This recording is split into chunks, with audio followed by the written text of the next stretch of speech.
About whatever you want. I'm Kat Rambo, your medicine woman, and you have voted. You voted for past life regression hazards. Is past lives therapies and regressions, are they safe? Let's find out. So the vote is always in the Facebook group if you would like to participate and chime in. You also feel free to leave comments. I always circle back around and answer them. So if you have questions or comments, would love to hear that. It's supposed to be a conversation. So hop on in. And if there's a topic that really excites you and interests you, then I would love for you to leave me a note and let me know, and I'll put it in for the vote. That would be very exciting. If you want to find out where the vote is happening and participate live and write in your option, then check out somewhere in the comments. There's a link to the Facebook group where that happens. Right? If you know a better idea of how to do that on YouTube, I'm all for it. Love the suggestions. All right, so let's hop right in.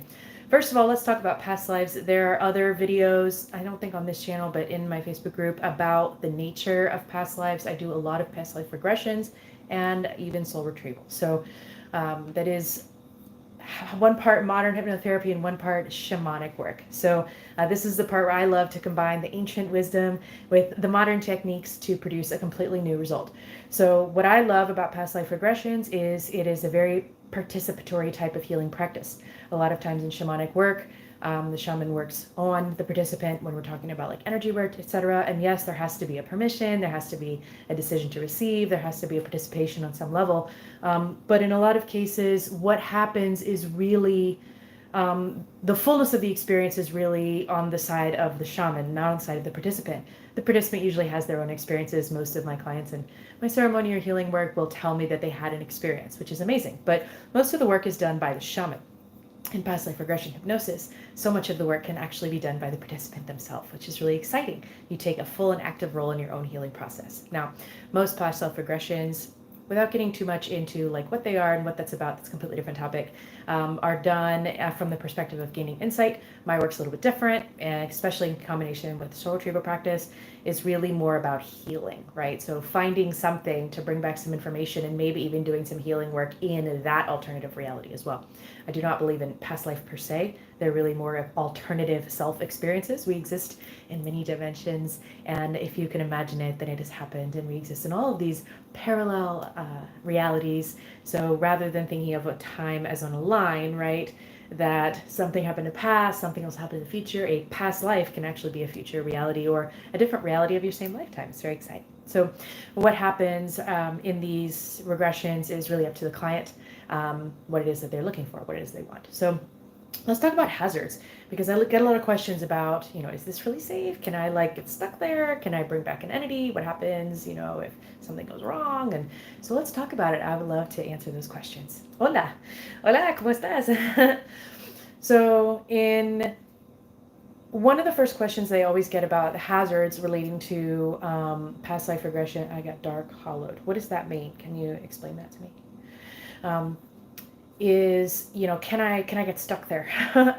And no, you can't. You can't get stuck there, and you can't bring something back. So your soul wants to be in your body in this present reality, which is why sometimes when we feel like we're having out of body experiences or engaging with like astral projection and lucid dreaming, you're not going to get stuck and you're not going to bring something back unless you want to, right? Because then that is your conscious choice and it is your free will. You always have that free will. So you have the option to bring something back with you if you want. In fact, I often encourage my clients to bring back with them gifts, insight, and new creative capacities, for example. So I love bringing back something. Can you bring back something you don't want to bring back? No, it's your soul, it's your life. You don't have to do that. And it's your channel that connects you from this place to that other alternative reality. You don't have to bring anything back you don't want to, right? Sometimes the experiences are very difficult. So can you bring back traumas? A good therapist should never let that happen. You should never become traumatized in a hypnosis. If you are, and I see a lot of beginning hypnosis practitioners that don't really understand hypnosis, they just understand the regression method, which is great. I think it's generally very safe, so cool, enjoy. But for someone who doesn't really understand how hypnosis works, may accidentally allow for a traumatizing experience to occur in a regression, and obviously someone can bring back memories of that, which is hazardous. But generally speaking, with a skilled therapist, that should never happen, because the therapist will coach you through being able to perceive the experience without experiencing it yourself, right? You can become aware and be cognizant of what's happening and gain what you need to from it without actually traumatizing your own self and memory set as a result, right? Another question that I get is this unethical? Like, is it unethical? Shouldn't I just stay in my current reality? Sure, if you believe that that's better for you, then absolutely. You should never do something that you don't feel very good about. And if you feel very strongly or awkwardly that maybe this isn't right somehow, that you should stay in your own timeline and you shouldn't really tamper with alternative perspectives of yourself, then absolutely don't do it. If you feel extremely attracted to it and called to it, there might be a reason for that. And it might be because you're having bleed through experiences. We all actually do. Some of us are very aware of it. Oh, I have a memory of another lifetime and I looked it up. Turns out it was true. Right? So that's cool. Some of us don't have experiences like that. What we'll have is compulsions. I don't know why, but I'm just like super attracted to this period of time in this other place, and I just seem to know things about it that didn't really line up with what I think I've actually learned. Remember, your subconscious mind remembers everything you've ever learned, everything. So you may be just getting information because of interest, right? You may also have some type of accord attaching you to a previous or a different, an alternative reality experience, right? Which is really exciting. So a past life regression can help you explore that, which is really fun. In shamanic principles, a lot of times dis-ease is brought about by a piece of our soul being trapped in another timeline or another a moment, right, where something fractured and a piece of ourselves is stuck there, and going there to retrieve that piece can actually make you feel significantly more, well, at peace, whole, complete, fulfilled, right? And bring with you some inspiration, information, vitality, right, that you feel like was lacking, which is really exciting. So really what should never happen, but can, is that you may process through a traumatizing experience. But you should never feel more attached to this other reality than your current one. And again, that's one part the work of the hypnotist, right? Someone who understands that will be able to bring you back out, having learned what you need to learn without any deep compulsions to remain attached to this reality. Okay. There is a hazard that I have seen occur often, and I would love to talk to you about that. So this hazard is actually one on the behalf of the participant most fully, but also can be approached and discussed by the therapist as well.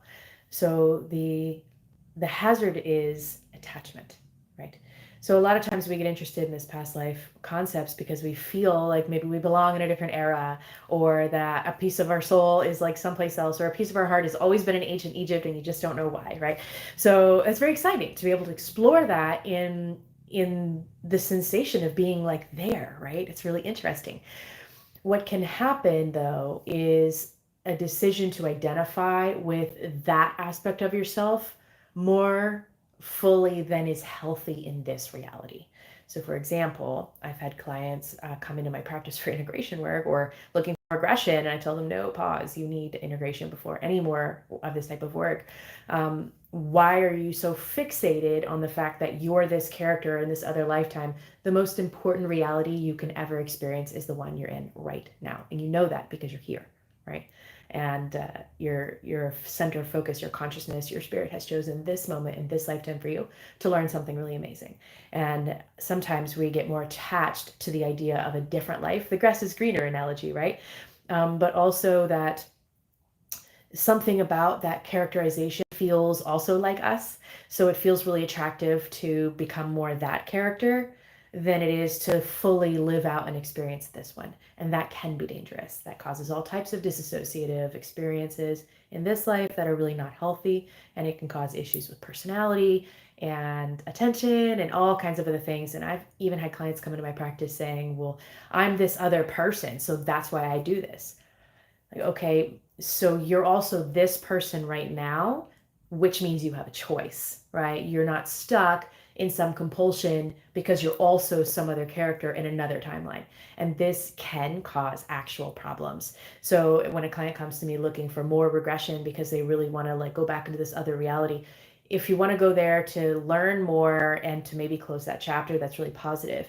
But if the obsession is to go there to be that character more fully, then you're missing out on what your higher self has already determined for you, which is that this is the life you need to be in right now.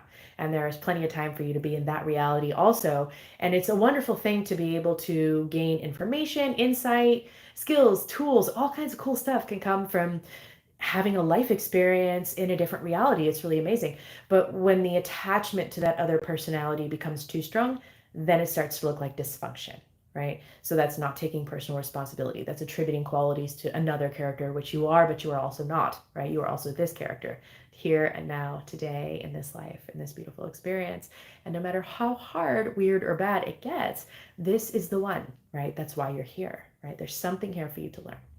So that is probably that's a few myths about hazards for you, and also an actual hazard that does happen, and I have seen plenty of times with regression hypnosis.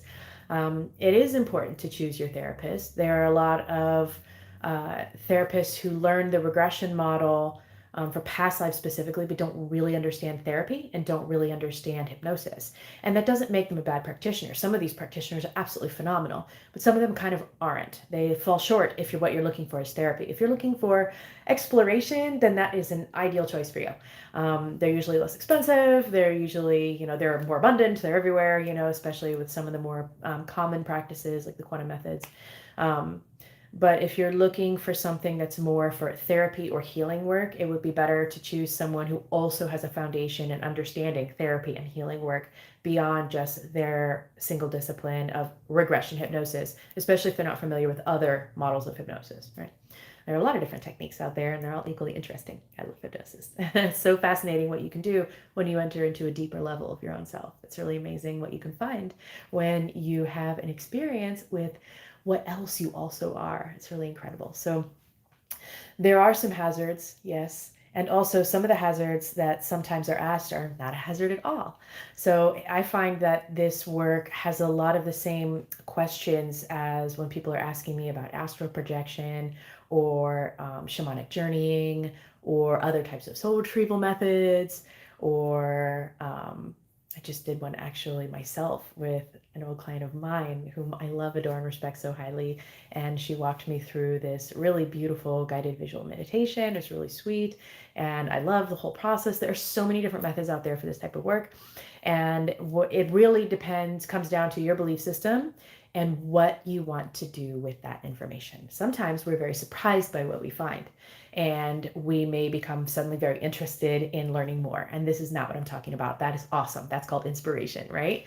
What I'm talking about is becoming more interested in excusing your current reality in favor of your previous or alternative existence, right? So like I just have a bad temper because I'm actually this other person. No, you're this person. You can work on that, right? In this life, and you should, right? So when it becomes a bypassing or it becomes an excuse to not be present and not be responsible, then it's a problem, right? Or if you're living so fully in this other concept of self that you're like missing out on this life, that's a problem. That's a problem. You gotta be present, right? So, but if you're finding yourself like suddenly inspired and curious and interested, cool, go for it. What an interesting thing to spark an excitement and an inspiration, right? I love that. And to spark a new passion, right? A new learning. I'm a huge fan of learning everything whenever possible. As I'm sure if you've worked with me before, there's a reason I've accumulated excellence in so many skills is because I'm just so curious about everything. I want to know everything and I want to share everything. And I think that's a wonderful thing when you find something that inspires you in a whole new way. Don't let it become more important than your current reality. But that could be said of probably any inspirations. So long as they are contributing, then they're good for you. But if they are somehow keeping you from living well, then it is called dysfunction, right? So I'm often asked, like, what constitutes a disability or what constitutes a mental disorder? And I go, well, despite the standard therapy, American psychological model of diagnostic nomenclature, the most important question for me is, are you happy, functioning well in your life? Are you maintaining good relationships? Do you have stable work? Like, are you inspired by what you do? Are you pursuing your dreams? Do you have, harmonious friendships? Like, if you can answer yes to these like good life questions, then it's not really dysfunction, is it? But if you seem normal, but you have all of these issues all the time and you're not living very well, it's called dysfunction, right? Whether it has a proper label on it or not. And I think we get so interested in the labels, we forget to pay attention to what's really happening real right here and right now and what we can do about it. And so models like this can help us view ourselves from another perspective. You know how you have very good insight when it comes to giving a friend advice, but sometimes it's harder to take your own advice, right? So it's just like that. When you're seeing yourself in another lifetime, it's you and also it's not. So you can understand the advice that would be necessary and also it's relevant for your current life. So it's sort of like your capacity to, in a really interesting roundabout way, give yourself really great advice for your own life on a really deep level. It's really powerful what can happen in these spaces if that's the kind of thing they're open to. The rest of these questions about safety are really going to come down to your practitioner, right? And also to you. What are you going to do with that information thereafter? What was the point of doing something like a past life regression for you? Why do you even want to do something like that? What did you gain from it? Was anything surprising or was it all kind of obvious? What was it like for you?